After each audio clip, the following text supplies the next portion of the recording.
Tonight on Inventing the Future, we're taking a close look at the collision between open society and surveillance. With guests Bruce Schneier and Julian Sanchez, stay tuned for what's next after What's Next. 100,000 BC, stone tools. 4,000 BC, the wheel. 9th century AD, gunpowder. 19th century, Eureka, the light bulb. 20th century, the automobile, television, nuclear weapons. We choose to go to the moon in this decade and do the other thing. Not because they are easy, but because they are hard. The future doesn't belong to the faint-hearted. It belongs to the brave. Everything around you that you call life was made up by people that were no smarter than you. And you can change it. You can influence it. You can build your own things that other people can use. People want their technology to have a sense of humanity. They want it to understand me, you specifically. We have 3 billion new minds coming online to work with us to solve the grand challenges. The rate at which the technology is getting faster is itself getting faster, to a point that we have the potential to create a world of abundance.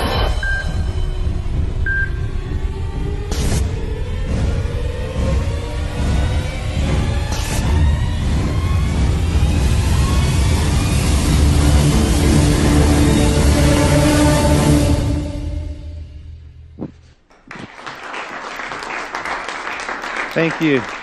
Thank you. Well, I'm happy to be back here tonight with Inventing the Future. You know, tonight's show is a little bit different than our usual show. Usually I come out and I talk about technologies that get me really excited, things that are coming in the future that I think hold great promise. Tonight it's going to be a rather different perspective, because it turns out that the digital technologies that so delight us and brought us so much abundance in terms of information and new ways to communicate, new ways to share ideas, well, those technologies also have a dark side to them. And we're going to take a look at that tonight. It turns out that these technologies that are in use around us right now, for instance, you're probably familiar with the idea of a hacker who might be going after your password to your social network account, or maybe your credit card information, or something like that. But it turns out that they have a convention in Las Vegas, yes, just like any organization, the Black Hat Conference. And in 2011, just a couple years ago, one of these hackers presented a paper where he proved that he can actually wirelessly hack into an insulin pump or a heart meter and actually hack it from a distance. In a way, he could send a jolt to that person and commit the perfect crime by killing them in a way that would be totally undetectable. That's a scary thought, and some of the manufacturers are already working on cloaking technologies to prevent that from happening. Just last week, the National Intelligence Estimate was published, and this is a document that details how China has a massive sustained campaign underway right now to hack into multinational corporations. And as it turns out, more than 50 corporations are under almost constant assault in this way. More than 50 corporations per week are hacked into at an average of almost 2 times a week. Their internet defenses are successfully penetrated. So this is a real present threat that's happening. And it's not just the overseas threats that are happening. This technology is starting to pervade our life. It's becoming actually scarily commonplace. There are already companies, retailers, that are experimenting with cameras that'll track you as you walk into the store, and they'll compare your face to face images that have been tagged on Facebook, this facial recognition technology that's so prevalent, not just on Facebook, but also Apple and Google and other companies have promoted. And that's not all. Some companies are starting to use this in a way that I feel is almost unfair, where in a job interview situation, a corporation may demand that you relinquish your Facebook credentials or your Twitter account so that they can get a better understanding of your habits and how you communicate and who you're connected to. And that's a little bit Orwellian, I think. And perhaps most creepy of all, just this last week, Raytheon, a major defense contractor, announced a new program called Riot. It's the Rapid Information Overlay technology. What this allows them to do is assess in massive scale people's behavior in social networks so that they can predict future behavior. And this starts to take on a kind of creepy sci-fi theme. Now, some people feel that privacy's over. Just a decade ago, the CEO of Sun Microsystems, Scott McNealy, said this. He said, "You have zero privacy anyway, so folks, get over it." That's the world that he envisioned. We want to hear from you. We'd like to know what you think about this issue. And you can certainly use the hashtag ITF to let us know. I noticed that some people before the show have already started to send in questions on Facebook. And on live stream, you can chat in and offer your questions and comments as well. After tonight's show, we're going to stick around a little while for some live Q&A with the audience about this. But first, what I want to do is introduce our experts. We have two fantastic guests for you tonight. And first, let's bring on stage one of the most renowned security experts in the world, Bruce Schneier. Bruce, welcome to the show. Thanks for joining us. So, you are well known as a kind of a pundit about security and the issues that we're going to talk about tonight. And your services are also in high demand with organizations all over the world. What people might not know is that you have a fantastic newsletter they can sign up for. It's where I learn about these issues, and I've been following it for quite a while. And Bruce also recently published this book, Liars and Outliers. Tell me a little bit about this book. Is this on this topic, or? Well, it is in sort of a meta way. What I'm looking at is the notion of why security exists, and I'm looking at trust. And really, if you think about society, we need trust to make it work. I mean, you got this audience here, and I'm looking at them, and not one of them has jumped up and attacked the person sitting next to them. Right? You laugh, but if that was an audience full of chimpanzees, we couldn't get away with it. Right? Humans are the only species that can sit there quietly. And society works because of this. And there's a whole bunch of reasons, right? One of them might want to mug the other person or, steal my iPad back in the dressing room. But they don't for a whole bunch of reasons. There's a lot of security there. And we have sort of a social construct that keeps us all looking out for each other. It's social, legal. There's a lot of things going on there. So the nature of society requires some measure of trust to function. But in some respect, this might be getting undermined. For instance, this topic of hackers, it keeps coming up. People are very familiar with it. But from what I've read, you think it's kind of an overblown idea. Sometimes it's overhyped. Well, we do tend to overhype the criminal threats. And, it's really what makes headlines, what sells newspapers. We like to hype the attacks from China, cyber terrorism, cyber war. Basic cyber crime, stealing money, I think, is underreported. Okay, a lot more happens. Some people doesn't said make the news. that accounts for almost 2/3 of all crime is now internet crime. I don't know if that number is accurate, but I've heard that. Yeah, it's really hard to count. It's hard to measure. That's right. There's certainly a lot of it. So we can't dismiss it. It's a real thing. But tonight we're going to cover a number of threats. I thought we'd start though with a funny idea here. So a hacker in Montana hacked into a local TV station, and he got into the emergency alert system there. And he sent out the message that the zombies are attacking right now. So sometimes it's malicious hacking, sometimes it's just for fun. It's like a prank, and we've seen many examples of that. One thing you might not know is the prevalence of this, how often this is happening. So for the audience, you might wonder what these four things have in question here in the picture on the screen. The New York Times, Twitter, the Bush family, and the U.S. Federal Reserve. Well, the answer is that last week, these guys were all subject to massive hacking intrusions. And so it's a wide range of targets. And this is going on so frequently. We hear about it so frequently, we kind of get numb to it. And it's interesting. It's a different people in each case. We believe New York Times was Chinese. The Bush family was, I think, politically motivated. Federal Reserve was the anonymous group, so was some kind of political statement. Twitter, I don't know. Let's pretend it was a criminal. Right? You've got an array of different threats here. So the paranoia is justified a little bit when we hear about the hackers, but let's turn to another subject, which is these Chinese intrusions, because we heard so much, coming out of Davos, we heard so many companies grumble, complain. In some ways, they were a little bit ashamed to admit that they have this problem, kind of a growing problem, that they're being hacked constantly. And it seems to be true. I mean, everyone's pretty much hacked constantly all the time. There's a lot of hacking coming out of China, largely politically motivated. The attack against the New York Times, the attackers were looking for names of informants, right? A very political thing, presumably for government reprisal. We don't know if the attacks were done by the government, they were done by independent people working within China with nationalistic So we use ideals. the word China. We don't know. It sounds like it's the government. There's no way to prove that allegation. It actually is no way to prove it's China. One of the problems we have is you don't know where attacks are coming from. You can't trace an attack backwards.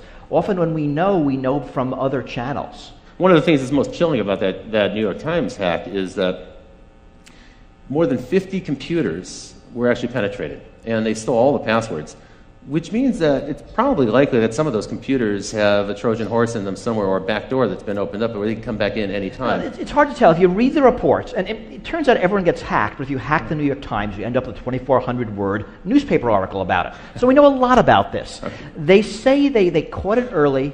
They let it go on for a couple of months to track exactly what was happening. They knew where all the back doors were, and they closed them. Were they perfect? We have no idea. They think they were, and they look like they did a good job. We don't know, but that certainly is a problem. The Wall Street Journal admitted they were hacked as well. And if the New York Times and Wall Street Journal, you know there are going to be others. Yeah, that's true. Some that might not have even realized it. And some companies couldn't really reveal that information. A newspaper can because that's news for them. Well, but it's also embarrassing. In a lot of cases, if you're a bank, if you're a big company, you admit this, your stock price might go down, you might lose customers. That's right. So yeah, customers worry, how safe is my data, how much can I rely on this partner? Now, some people characterize this as cyber warfare, and I've actually read where people say, we have a massive cyber war that's underway right now, and it's the US versus China, but other countries are involved as well. Iran, sometimes they mention Israel or France. How serious do you think this cyber war concept is? I think a cyber war is largely rhetoric. I mean, it's not war. We know what war looks like. Right. I mean, this is espionage. Yeah. It's not a military action that involves guns and bombs and people dying. The cyber war rhetoric, I actually think, is largely put in place in the U.S. by government and corporations that are profiting from it. Right? The U.S. Cyber Command announced last month that they're expanding from 900 people to about 5,000 people. Oh, so if we bang the drum of war, we can kind of stir up people and get support for a massive expansion. Because you think about it, we're really weird with war. We love to use the word war and there's no war. War on terror, war on crime, war on drugs. We love rhetorical wars. We hate using the word war when there's an actual war. We'll say anything else other than war. And this is confusing. So metaphorical war is accepted, it's politically acceptable. But what's going on here has kind of aspects of both. So the war on drugs is clearly not a war. Right. These cyber attacks, well, there's some kind of stuff going on that involves militaries. And it involves nations in some respect, and they're spooks, so in a way it is kind of a war, but it's a shadow war. I mean, my fear is that we're in the early years of a cyber war arms race. That there's a lot, and not just China, the U.S. too, NATO, other countries, we're pouring a lot of money into cyber attack, cyber defense. It's a huge growth industry. That's true. And if you think about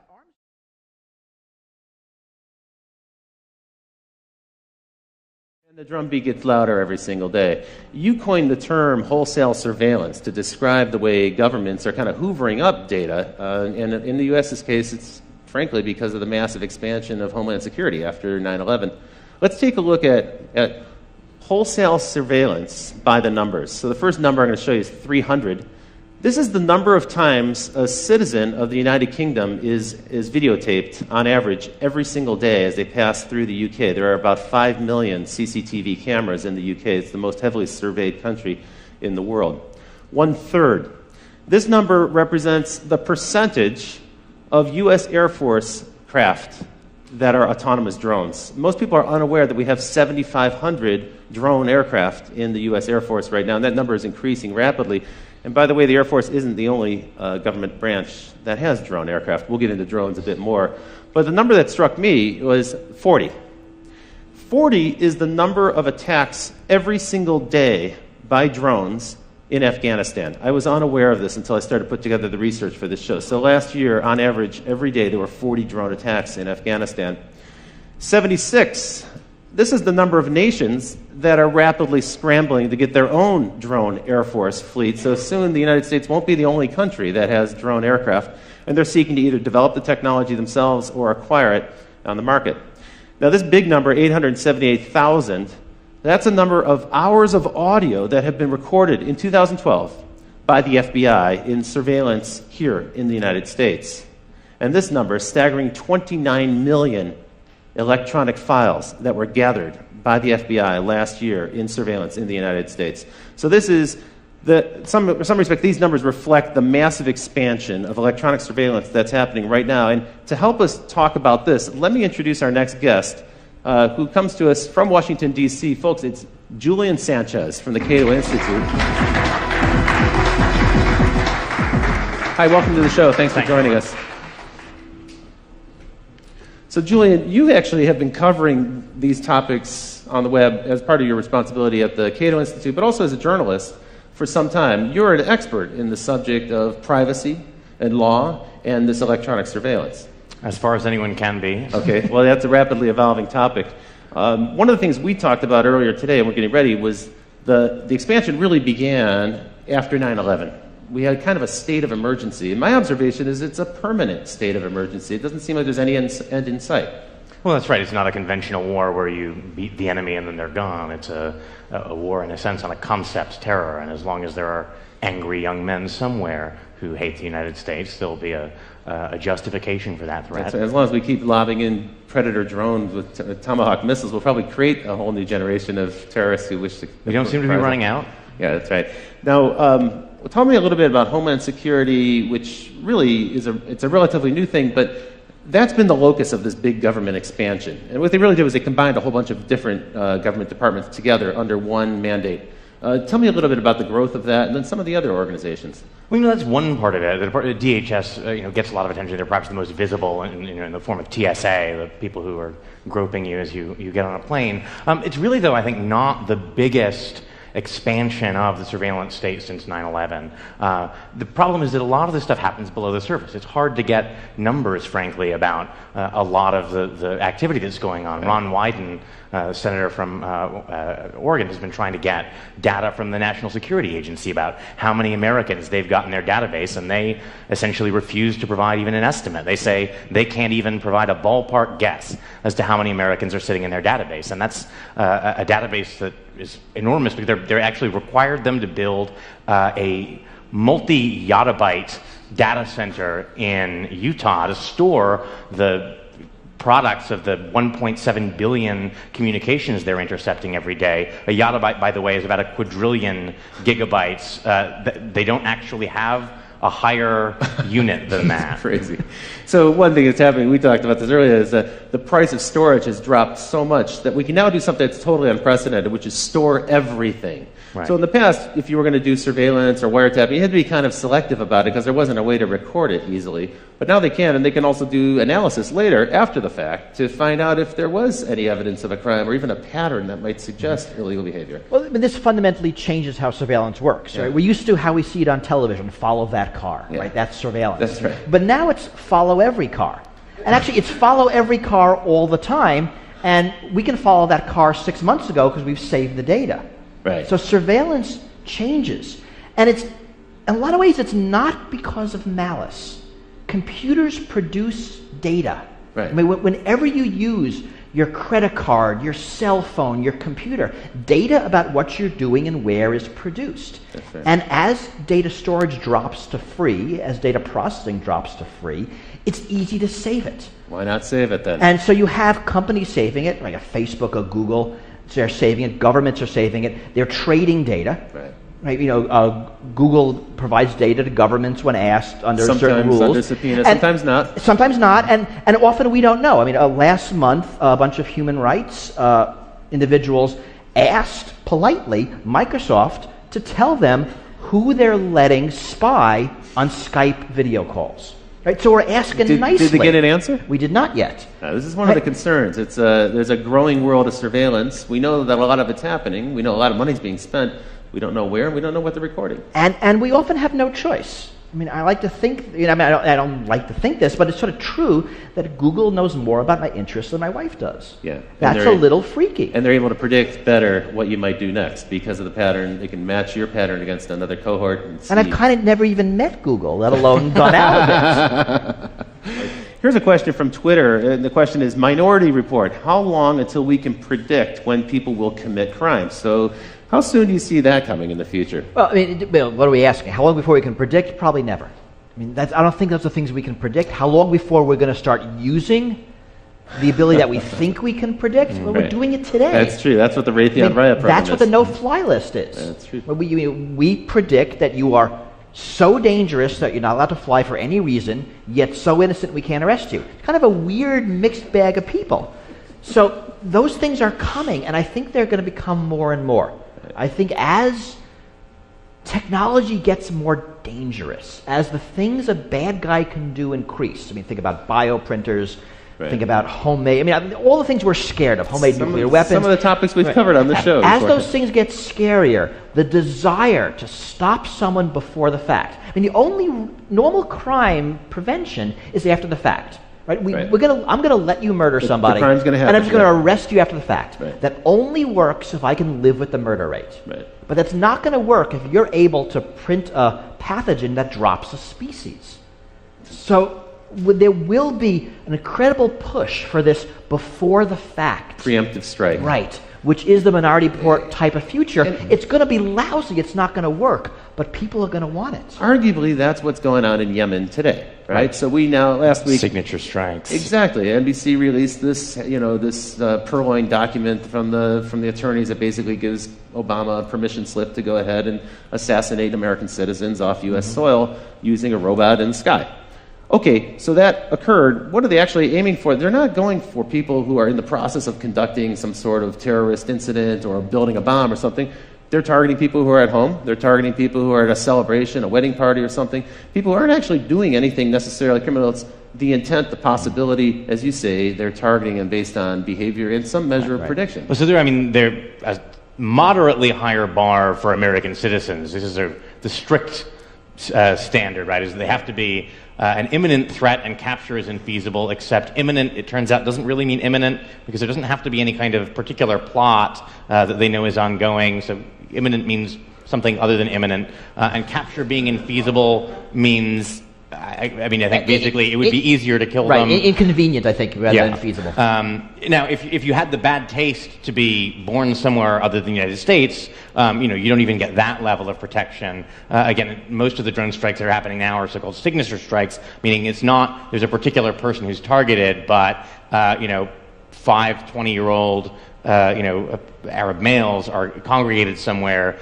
and well, that's either a terrorist plot or a wedding, but better be safe than sorry. Take them out. Tell me a little bit about total information awareness, this program that Admiral Poindexter proposed more than a decade ago, but I thought it went away, but it seems maybe it's coming back. Right, I mean, the problem there was that they had terrible branding. They called it Total Information Awareness, which sounds creepy, and then they had a logo that was like an eye in a pyramid with beams coming down at the earth, so this sounded terrifying. Bill Sapphire wrote a column, freaking out about it. Everyone was duly alarmed. Congress nominally killed it, but it ended up getting essentially fragmented into a bunch of different programs that were farmed out to parts of DHS or DARPA. I think the NSA's Pinwheel database is in some sense an offshoot of that. Pinwheel is, again, on this model, a kind of vast database that allows kind of Googling for communications. They've shifted from that kind of targeted model, get a warrant, have an individual wiretap their conversations, much more toward a model that involves, some people have called it sitting on the wire, suck in everything, and then after the fact, figure out the search parameters are interested, go through, pull stuff up. And that's concerning, I think, because, when J. Edgar Hoover ran the FBI and was abusing surveillance for political purposes, at least he had to target particular people. He's going to decide that Martin Luther King is going to be spied on, and then they're going to try and drive him to suicide.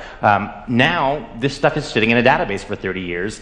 If they happened to sweep you up and then in 10 years you're running for Congress, someone can after the fact decide you're worth scrutinizing. It's even conceivable that behavior that's legal today could change in the future, and there'll be some record of it, and that could be embarrassing on the one hand, but it even might be that after the fact it's illegal.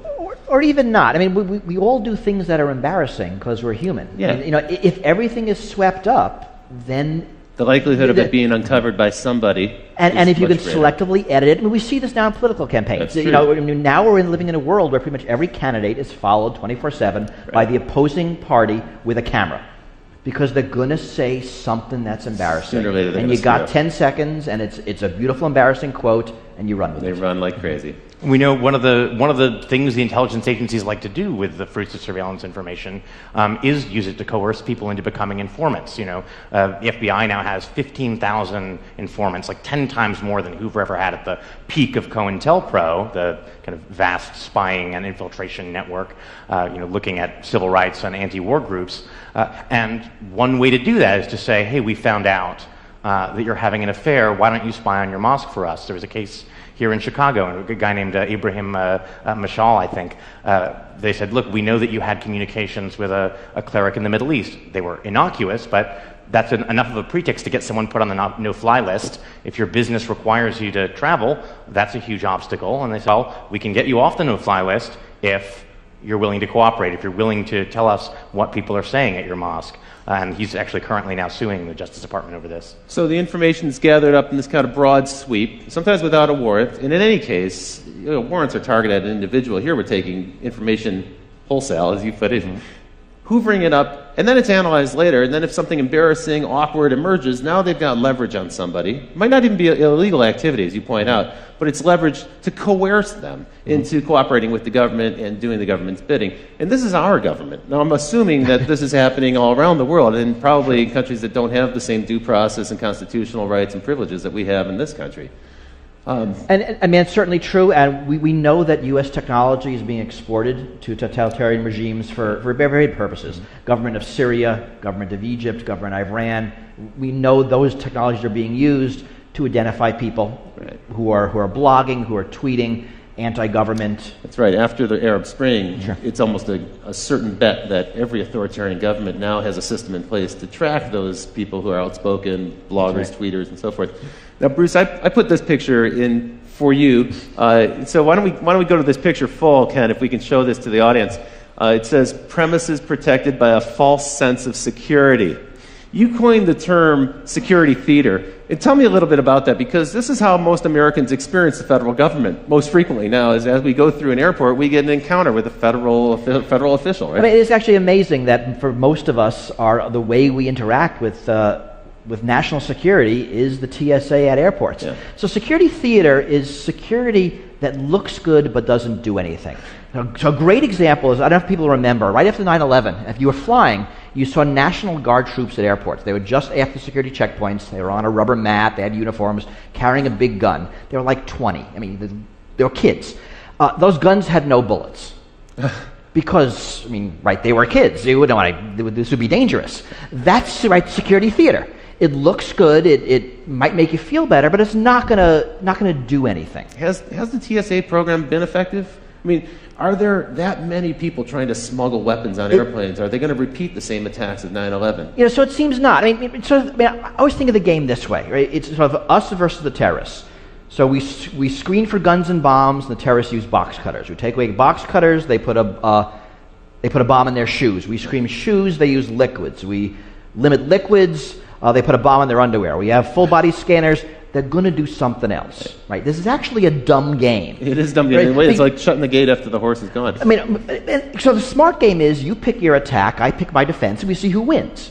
The dumb game is I pick my defense, you look at my defense, you pick your attack to bypass the defense, and right? So it seems that the TSA has largely been irrelevant, and they will talk about their success stories, and it's how many knives they take away, and they found somebody wearing a fake army uniform, and they confiscated a snake. I mean, this stuff is actually on their website, and they're proud of it. They used to show some of the confiscated weapons in the early days, but I think that's tapered off now because most people have learned don't bring a weapon. Or people do forget. I mean, people do bring guns on airplanes because they forget. It is kind of weird. You'd think everyone would know by now. But also, people buy souvenirs, and there's like a knife in the wooden statue, and they didn't realize it. That's true. Snow globes are now legal again. I mean, you couldn't bring snow globes on airplanes. We're not actually sure why, but now they're okay. So all you snow globe collectors can. I mean, and the sort of elephant not in the room here, right, is that there's just a limited number of terrorists. This is like a line of work where if you're really competent, you blow yourself up. It's a sort of anti-Darwinian effect. So what we find is that no one wants to admit this because there's hundreds of billions of dollars in grants from Homeland Security and then contracts for intelligence contractors and defense contractors. But it increasingly looks like the FBI is being forced to manufacture terrorists so it can give us a sense of success. And I think there's been about 150 sting operations by the FBI that have resulted in convictions since in the decade after 9/11, and at least a third of those cases, and maybe more, these are cases where the weaponry, the funding, and the actual plan all were provided by the FBI informant. These are mostly, again, the world is full of young, angry people who spout off on the internet and are easily led enough or mentally disturbed enough that if you give them a plan and a bomb, they'll make the motions of following through. It's not clear that these are people who are otherwise dangerous. So in a way, we're manufacturing our own terrorists just to give ourselves the illusion that this is an effective program. That does seem to be true.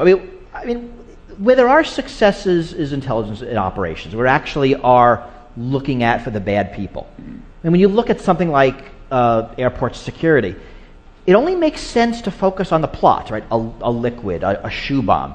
If plots are few and targets are few, right? If all we do by spending billions on shoe scanning is to force the terrorists to make a minor change in their tactic, right? We're wasting our money. Yeah, and we're wasting everybody's time. And that's fundamentally the problem. Right.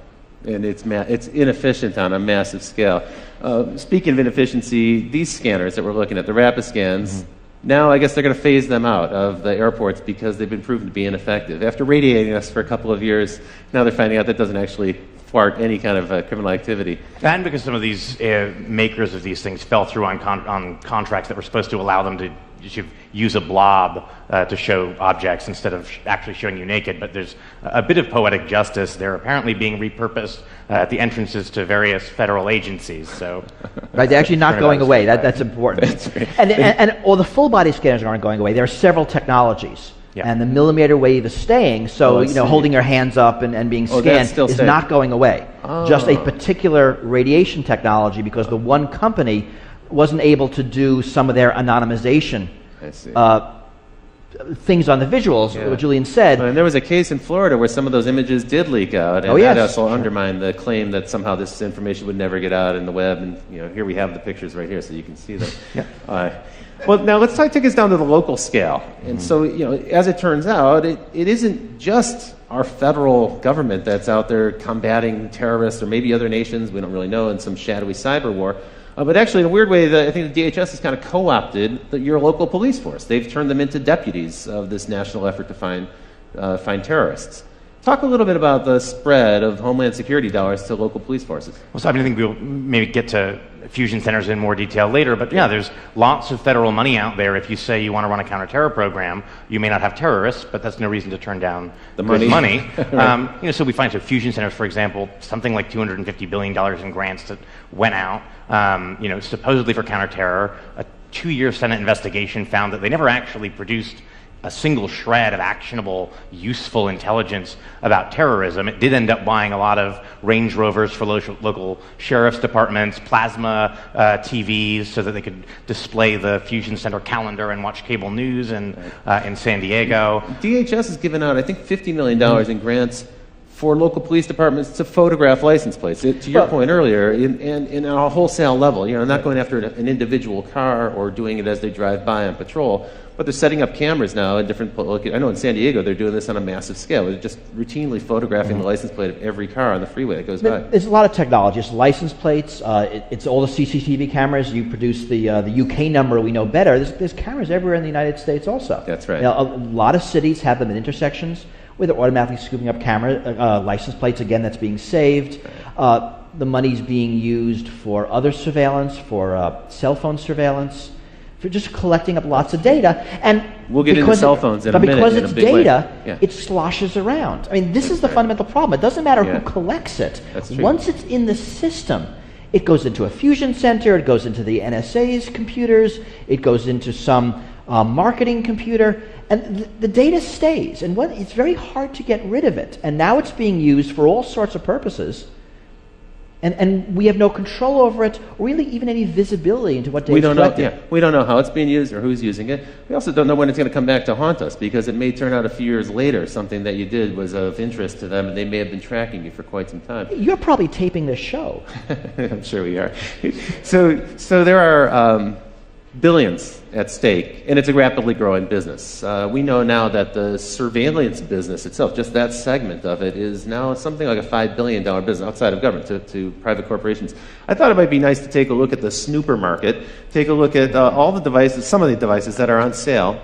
For instance, the Watchhound, which allows police forces to listen to cell phone conversations the same way you might if you were using, say, a radio band scanner. So you can actually tune in to the cell phone conversations. You probably didn't think that people could hear you when you're talking on your cell phone. In fact, that's widely available. These are widely in use. The Stingray. Stingray, this is an interesting device. It can be mounted in a van, in a police van, and driven around a neighborhood. And if they're trying to find a particular individual, even if that individual is not using his cell phone, what it does, the Stingray pretends to be a cell phone tower, and so it'll find that phone, connect with it, and then they can drive a few more blocks and eventually triangulate the location of that particular phone. So they can find you with your phone. In a weird way, your cell phone is like a little spy that's in your pocket, leaking out information about you. And then Cellbrite. This is the one that troubles me the most. So for a routine traffic incident, moving vehicle violation, you can be pulled over by a policeman, and if you have your cell phone on your body or if you're using it when they pull you over, then they have the right to take your cell phone and they plug it into this thing, Cellbrite, in just about 2 minutes it can download everything that's on your phone.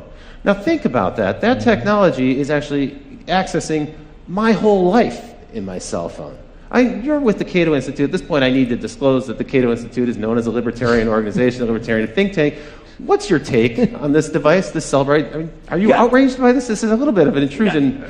I think it's the question, of course, is whether this is actually something that happens routinely. We don't know what a court would say about a situation like this, but certainly the setup is there. The Supreme Court has held that it's not just felonies that a police officer can arrest you for. It's any crime, including not having your seatbelt buckled or a traffic violation. It's up to their discretion whether to perform an arrest, and then once they've decided to arrest you, there's a Fourth Amendment exemption for searches incident to arrest. It's certainly not beyond the realm of possibility that they could decide that that is covered within the scope of a search incident to arrest and effectively use a pretextual stop to gather a full record of your electronic life. I've also heard that when you enter the U.S., sometimes Customs and Border Security will do the same with laptop computers, cell phones, and so forth.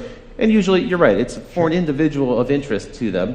Not necessarily a suspect, but it might be someone we know of, documentary filmmakers and volunteers who work on organizations, even people affiliated with Aaron Swartz have been detained in this way and seen their electronics moved on. Well, and the privacy watchdog at DHS actually just issued a finding that suspicionless searches of laptops and other electronic devices basically should be allowed to continue. No reasonable suspicion of any kind is necessary. And they concluded, bizarrely, that there would be no civil liberties benefit to curtailing these searches at the border. And border search here is sort of a term of art. It's also their view that the sort of constitution-free zone extends for about 100 miles in from the border.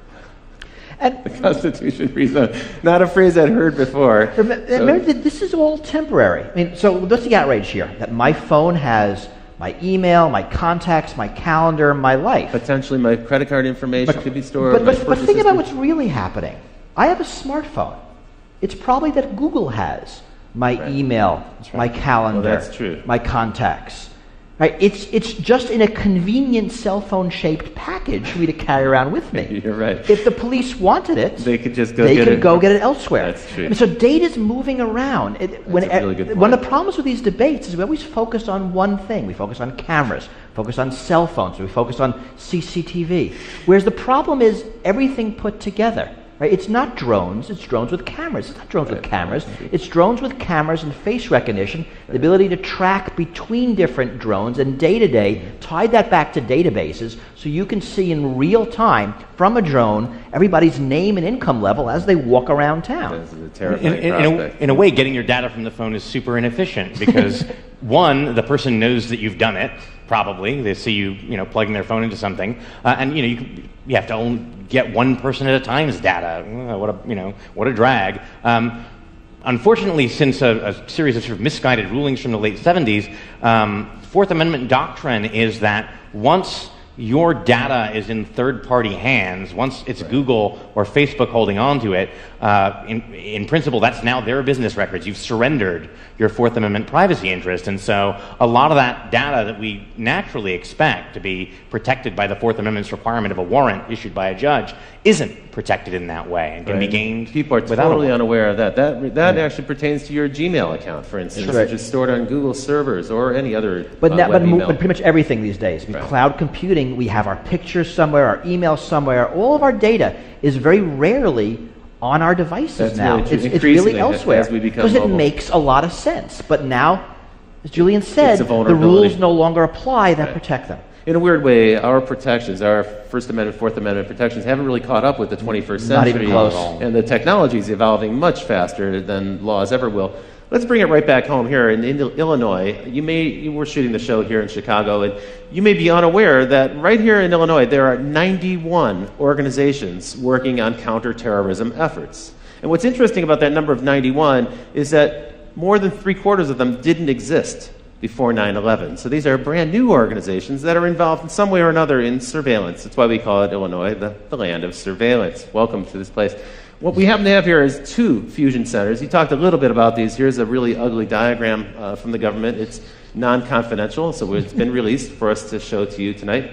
And tell me a little bit more about these fusion centers. In your view, they haven't been very effective. Right. Well, in the view of a bipartisan report that the Senate put out, despite years of being assured that these were a proven vital tool. The theory was you synthesize information from local law enforcement, lots of different agencies, bring that together with information at the federal level, information that various intelligence agencies have gathered, and this will give you a better window into incipient terrorist groups. Of course, right after 9/11, we assumed there had to be lots of other sleeper cells waiting to strike, and it seems to be that that's not the case. And so you've got a lot of people looking for something that doesn't appear to be there. The sort of history of intelligence suggests that, unfortunately, the problem is if the thing that you are convinced is there isn't there, you just keep looking harder.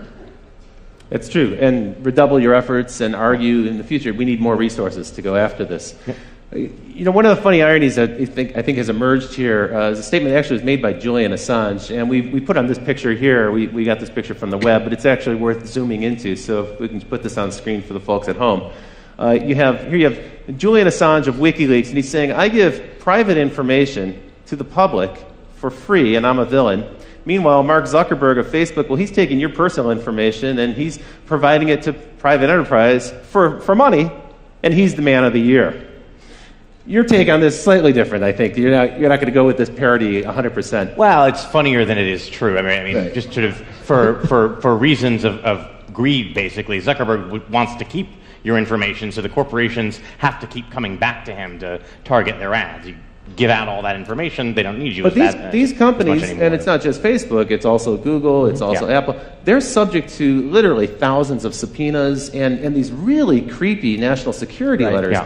Can you tell us a little bit about that? Because I think a lot of people are unaware of what an NSL actually is. So national security letters, they're a tool that existed in a much more limited form before 9/11, were in a series of stages expanded. They allow FBI agents, basically the head of any one of 52 FBI field offices, to authorize without judicial supervision or approval the seizure basically of non-content telecommunications records and financial records. And financial records now has been expanded to mean any record from anyone that uses money, essentially.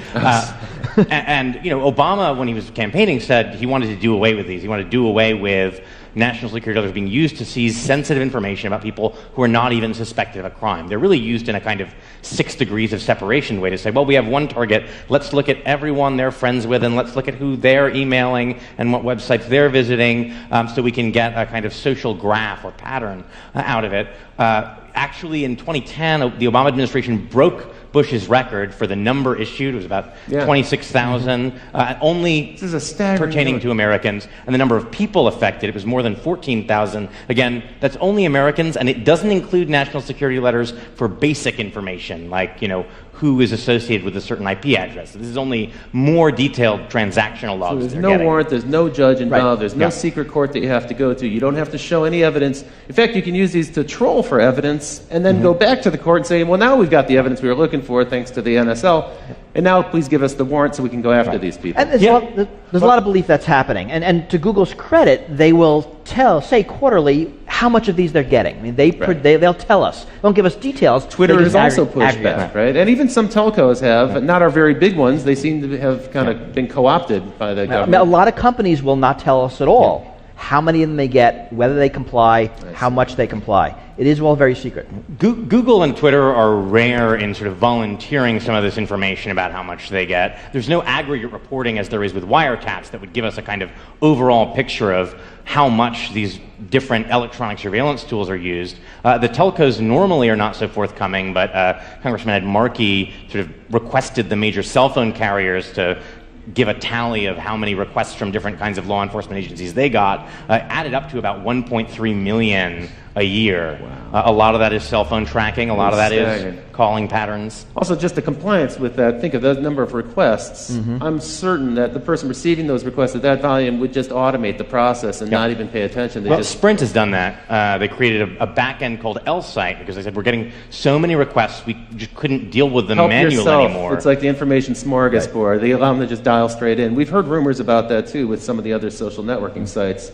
Kind of a creepy thought. One question here comes in, have you developed your own ways to combat or accept this new world order of constant surveillance? So I guess the question pertains to you guys. What do you do in your own lives to keep your lives private and secret? Yeah, I mean, what we do is around the edges. Right. What can you do? You can not have a credit card. You can not have a cell phone. You can not go outside. You can live in a cave. I mean, they kind of make no sense. You know, I don't have a Facebook account. That makes me kind of a freak. I keep all my email on my computer. That makes me a double freak. So I mean, I'm doing some things around the edges, but by and large, there's not a lot we can do. I mean, you have to accept it simply because you're being surveilled. What we learned from the General Petraeus scandal is that even the director of the CIA can't keep email secret. I mean, if he can't do it, I don't stand a chance. You know, that is a very troubling case, isn't it? That Gmail hacking, it's a major intrusion. Not just the fact that it was kind of a comedy of errors with our two generals and they're flirting with this woman in Florida and so forth. That was funny and had a comic element to it. But in fact, this Gmail hacking by the FBI, with really no pretext, no evidence of criminality, and they trolled through until they found some evidence of something that they could hold him accountable for. It's bizarre on a couple levels. It nominally started as an investigation into cyber stalking, meaning she'd sent some harassing, Paula Broadwell had sent some harassing emails to a woman who was friends with Petraeus. This is not normally the kind of thing the FBI would really involve itself in at all.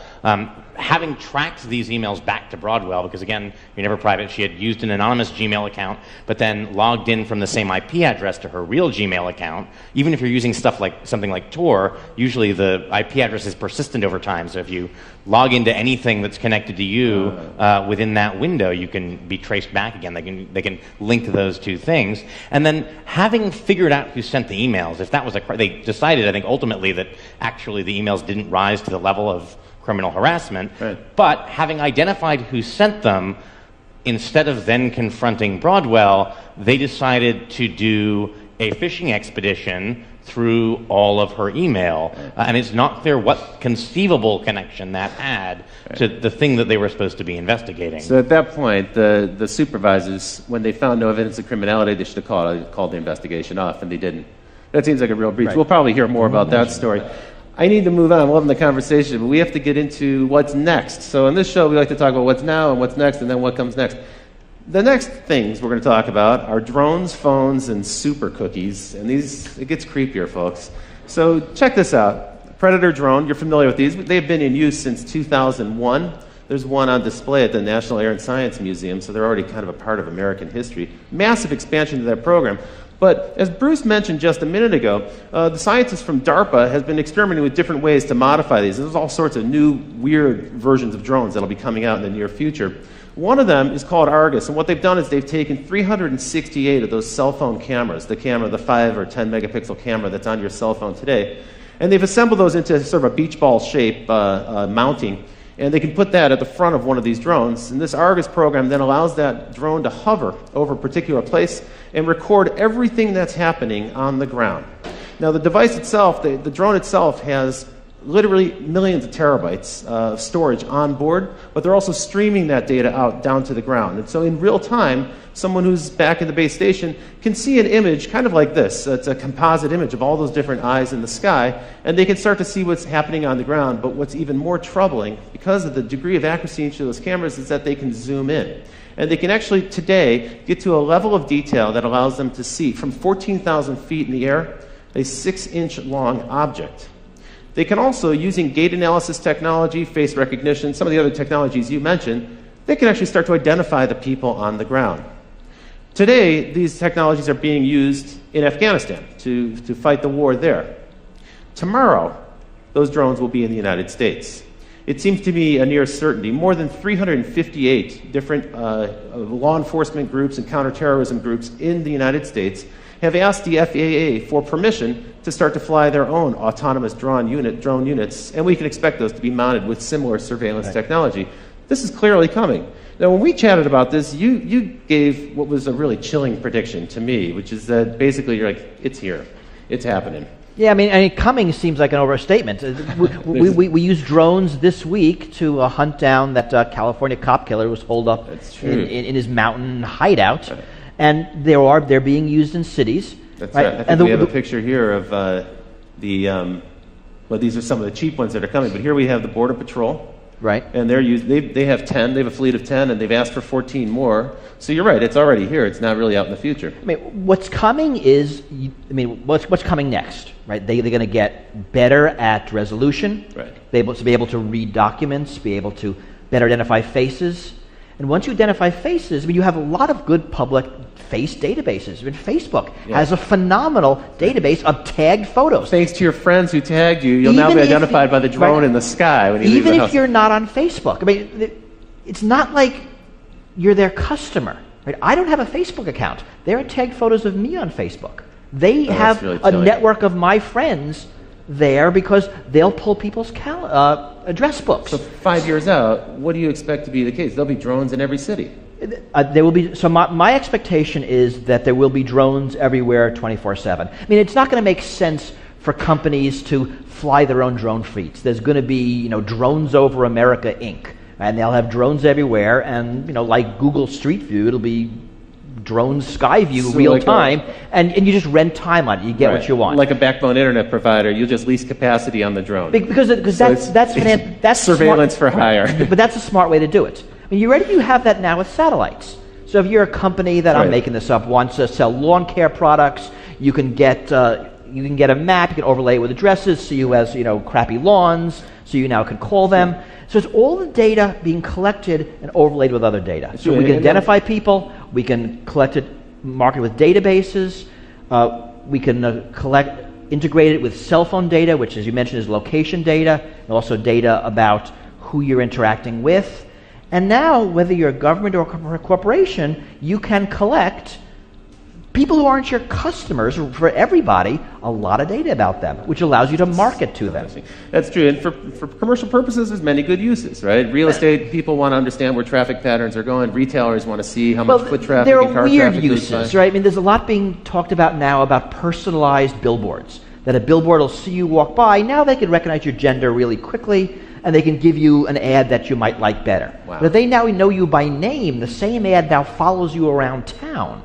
That is... And then onto Facebook and onto Google, and it gets really weird. It sounds like science fiction. So for one of the things you're leading up to, you've already foreshadowed a little bit, is the combination of these eyes in the sky, and frankly eyes everywhere. Every building will have cameras on and so forth. All that information now is going to be networked. Previously, the CCTV cameras weren't networked, but now they're networked. And we can cross-reference that with your location data. So your phone in your pocket, as I said earlier, it's a spy. It's really like little brother is watching you. You're carrying little brother around with you. That's leading us into this wonderful new world of behavior tracking. This is the white-hot center of online advertising at this point. It's the hottest field for online marketing, where we can actually kind of predict patterns of behavior, predict who we can market to next, some of the things you were just alluding to. Tell me a little bit about super cookies. Here we've got a goofy picture of super cookies, but this is actually kind of a creepy new development in browser technology. Well, so the idea is that people have started to catch on. Some of them at least. Right, it's actually not that new. Right. Oh, it's true. You clear out your cookies so you can't be tracked online. Yeah, we're familiar with that. You clear but it turns out there's a lot of cookies. other ways you can do that. There are plugins like Flash that allow separately data to be stored that can be used for tracking purposes. And there's stuff like browser fingerprinting. Your browser sends a lot of information about how your system is configured, and it turns out that very often that's enough to uniquely identify you, the sort of precise combination of different search system history, settings. the websites that you visit, and so even things like the fonts on your computer. I mean, computers tend to have fingerprints that uniquely identify them. What we're really learning is, and it's worse on something like a smartphone, that it's really, really hard, probably impossible, to not be tracked. That even if you do all the things right, enough happens around you that the data is being collected. Right. And then, of course, once it's collected, and you don't know where it goes. Right. It's the future of advertising. Even the Magic Kingdom is using a kind of technology. This is an example from Disneyland where your family can have a RFID bracelet, a little radio frequency tag bracelet that they can wear so your kids can run around Disneyland and you can kind of identify them. But that's not the only people who are watching. It turns out Disneyland loves this because they can now track traffic flows within the theme park, and they can see if you're spending more time in Tomorrowland than Frontierland and so forth. They also know if dad is spending time drinking a beer while his kids are on the rides. It also means that the different Disney characters can greet you by name because they'll see your name on some device that they're holding and they can actually say hello, which for parents who've taught their kids not to talk to strangers who address them by name, this starts to create kind of a weird situation. And I don't know if not to talk to strangers applies to giant ferrets. That's right. Cinderella. Yeah, right. But not really a stranger. You know, my feeling is that this type of technology seems innocuous. Oh, come on, it's Disney. How bad could it be?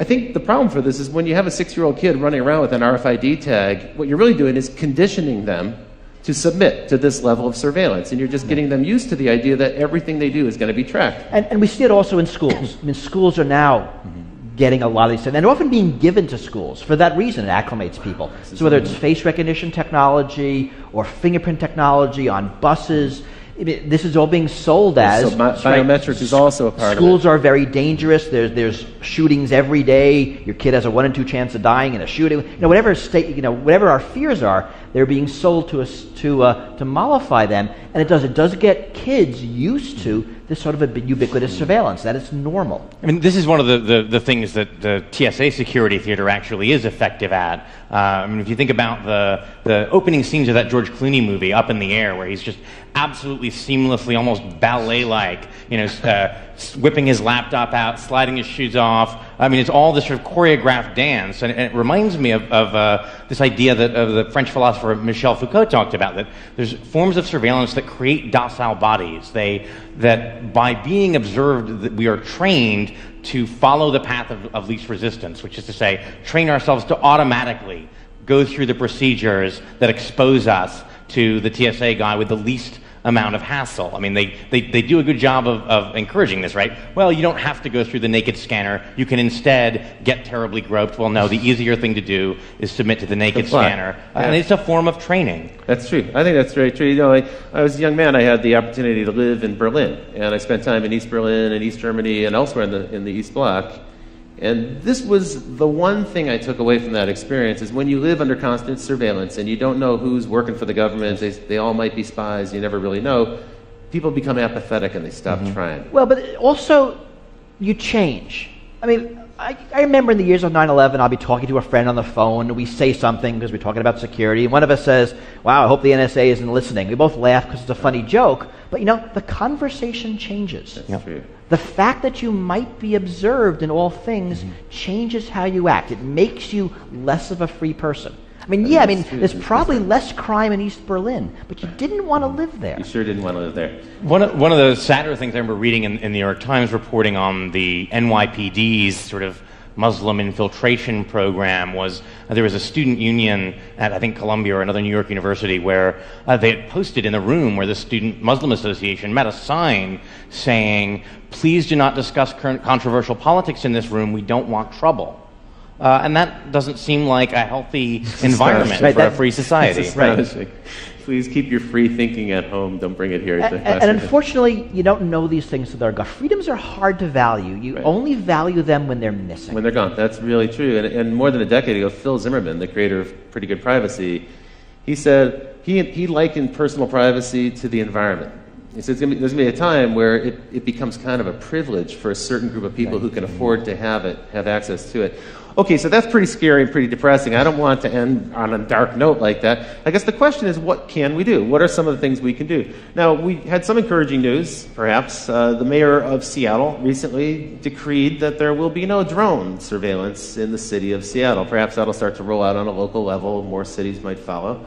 Some people are starting to hack together their own way to avoid police surveillance. Here's a kind of homemade version of a license plate scanner avoider.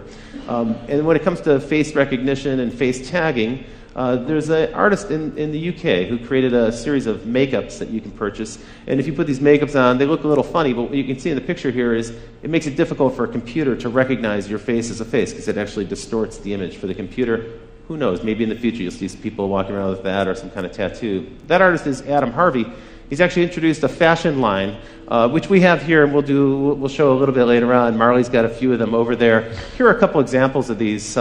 It's a little fanciful, maybe a little hypothetical at this point, but these are garments designed to help you protect yourself from surveillance cameras, from thermal scanners, and from surveillance cameras. And you can see they might even have a chance of bringing the burqa back into style here in the Western world. One thing actually that they sent out I thought was probably had some use to it, which is this bag. It's a little case for your cell phone, and when your cell phone is inside of it, it doesn't emit any signal. No signal can get in. Nobody can track it. Well, of course, nobody can call you either. That's so true. It's like, you could just turn off your cell phone and save $100.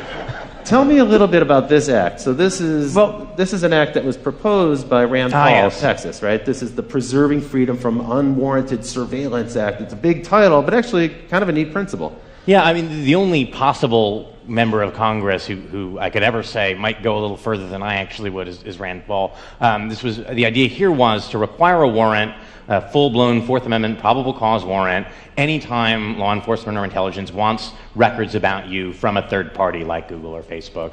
Not just the contents of communications. Federal law sometimes allows those to be gotten without a search warrant, although courts are increasingly saying the Fourth Amendment requires it. He wanted to say all records, your IP logs, your basic subscriber information, everything would require a full-blown warrant. That seems like a little much. I mean, they need something that they can get first so they can build the evidence they need to go to a judge for a warrant. But it's actually a very hard question where to draw those lines. What is sensitive information? Because even something like an IP address or email headers can reveal stuff about your political associations, which the Supreme Court has said is protected under certain circumstances. You can't force a controversial political organization like the NAACP to reveal who their members are to the government. That's a pretty tall order. But unfortunately, right, this bill died in committee, right? I mean, the bill and all of the technologies you talked about, if you think about it, they're really around the edges. When you think about what we can do, the unfortunate answer is kind of not much. And these things are happening. There's a drone lobby. There's now a big surveillance technology lobby. I think what we can do is what we're doing here. We need to talk about the issues. We need to make people aware of them, and we need to agitate. I mean, this is going to require real social and political change. We're not up for it now. The hope is that we will be eventually. I quite agree with you. Note that the Paul bill was one of several that got shot down as the FISA Amendments Act, which empowers the NSA, was reauthorized. A lot of this stuff was a lot milder. So a proposal that the NSA has to make an estimate of how many Americans are being swept into its database, shot down. A proposal that before, if they're doing foreign collection and they sweep up Americans and they want to search for a particular American, they need a search warrant for that, shot down. It's sort of troubling how little will there is. Who's doing the shooting down? Like, who are these senators? Everybody is. Everybody. It's not anybody in particular. Bipartisanism is alive in Washington. When it comes to stopping legislation. Yes. The problem is there isn't the political. I mean, if you think about who won, you're going to go against the police. You're going to go against national security. You're going to go against corporate lobby. There's not a lot of power arrayed against these things, and that's why this is hard. It's a giant issue. Well, it's time for me to start to bring the show to a wind down now. We will have an open Q&A afterwards. I hope you'll stick around for that. But now it's time for me to talk about what's next after what's next. And folks, it's simple. You face a difficult choice ahead. We have to decide what kind of society we want to live in this country. A society where we can expect a reasonable degree of privacy, or a society where transparency is forced upon us without any possibility of resisting it. That's a decision we're going to have to make. We do have the ability to hold our elected representatives accountable. We do have the ability to speak up and object when corporations impose some transparency or forced surveillance upon us that we don't wish to have. And we have the ability to speak up. So it is forums like these that give us the opportunity to have that kind of an exchange. Well, I want to thank you both. Bruce Schneier, thank you for joining me on the show tonight. Julian Sanchez of the Cato Institute, thank you. Be sure to check out Bruce's book, Liars and Outliers. I want to give a big shout out to the crew here at Live Lab. And Barry, thank you very much for making this show possible. It's been a pleasure doing the show with you. And a big shout out to our live band led by Paul Wertico. Strike it up, Paul. Let's hear it.